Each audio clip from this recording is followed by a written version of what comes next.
Hello and welcome back to Initial Solution. In this video, I will show you how to record Skype calls. Let's have a look now.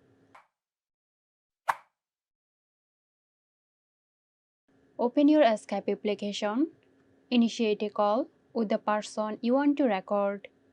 Once the call has started, you will see the record button at the left bottom of your screen. Click on the record button.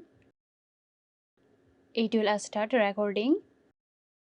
When you are done with your call, click on Stop Recording. Your recorded calls will be stored in the Chat tab.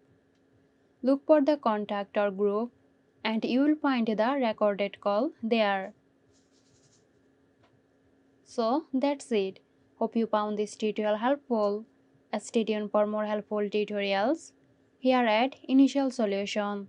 Graphic design, UI UX design, digital marketing and web development. Elevate your brand with Zero Shop today. For more details, check the description box.